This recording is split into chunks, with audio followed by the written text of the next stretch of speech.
तर जय शिवराय मित्रांनो, स्वागत आहे तुमचं पुन्हा एकदा. तर आज आपल्याला सकाळ सकाळ काम आलं होतं की आपल्याला जायचं होतं डायरेक्ट कुपन आणायला गावात. मग काय काढली गाडी, निघलो. घरी तर कोणाला काय माहिती. चलो भाई, देखो अब मैं क्या करता हूँ. डायरेक्ट गावात आलो. गावात आपण आधी आपलं वजन करून घेतलं. आयला नंतर बघितलं आपलं बी वजन आहे बाबा. म्हणलं काही विषय नाही बाबा. मग काय निघलो डायरेक्ट आपण कुपन घेऊन. जवळपास नाही का 30 किलो आपल्याला धान्य आलं असेल. आता हे धान्य सगळं घेणार आणि डायरेक्ट इसापूरला जाऊन निघून येणार आणि सांगणार अंगठात नाही बसला बा. Dada, why? Why, Dada, why? This is business. पैसा ही पैसा होगा. आणि आज काय तसं बी आपल्याला पुण्याला जायचं होतं. म्हणलं काय मग दादाला बोललो काढवा गाडी आपण जाऊ. मग काय त्यांनी बी गाडी काढली आणि डायरेक्ट निघलो होतो आपण पुण्याला. तर आपण काय इसापूर रेल्वे स्टेशनला आलो होतो. तिथं आलो आणि बघतो काय यायला इसापूर रेल्वे स्टेशनवाल्याने तर मोठं भिताड आलो ठेवलं आहे बा इकडं उतरायला म्हणल्यावर. मग काय गेलो उतरून आतमध्ये तर मोकार गरम होते मोकार ऊन लागत आहे बा. असंच फिरता म्हणलं लवकर रेल्वे आली तर बरं होईल बा. रेल्वे तर नाही आली बरं का, पण आज काय घ्याय गडबडीत निघलो होतो.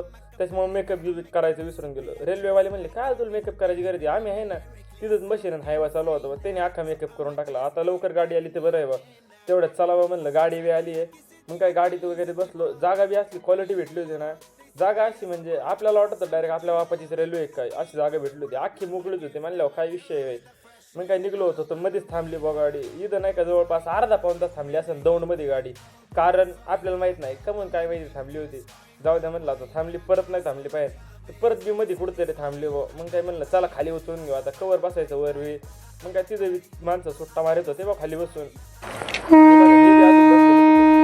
खाली गेलो बा. चला बा म्हणलं आपलं बसून घेऊ, नाही तर आपल्याला जायचं परत इथून सोडून. आपण तर बसलो होतो बरं का, पण हे माणसांना बी काय झालं होतं काय माहिती. अरे बस बाबा कवर इथं थांबतो आता, चल ना. निघली आता गाडी. तुम्ही बघताय नाही पुढली गाडी लिटरली इतकी गर्दी होती या गाडीत. म्हणजे उभा राहायचं होतं, जागा नव्हती. काय माहिती कोणती गाडी होती, तुम्हाला लसण दिसत पण आपण बघत होतो. मोकार गर्दी होती. शेवटी पोहोचलोच बा आपण इथं की जिथं 24 तास आणि 7 दिवस मोकार गर्दी असते, ते म्हणजे पुणे रेल्वे स्टेशन. तिथं आलो होतो. मग काय तिथून आपण डायरेक्ट गेलो मेट्रो स्टेशनला. मेट्रो स्टेशनवरून तिकीट वगैरे काढलं. हे बघा बा मेट्रो स्टेशन आलं काय आहे इथं तर मोकार किडकं होते बा ह्या लाईटीला.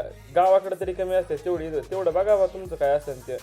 मग काय आपण हळूच जागा काढून बळबळ जागा काढून शिरलो डायरेक्ट गर्दीत. म्हणजे मुंबईच्या लोकलवानी इथं गर्दी होती बा डायरेक्ट. अशी परिस्थिती होती मेट्रोची. काही लोक तर बाहेर बी राहिले होते. जाऊ दे म्हणलं आपल्याला काय करायची, आपण तर पोहोचलो ना. जाऊ दे आपण पोहोचलो होतो. तुम्ही घ्या फॉलो करून, आपण जातो रूमला. धन्यवाद.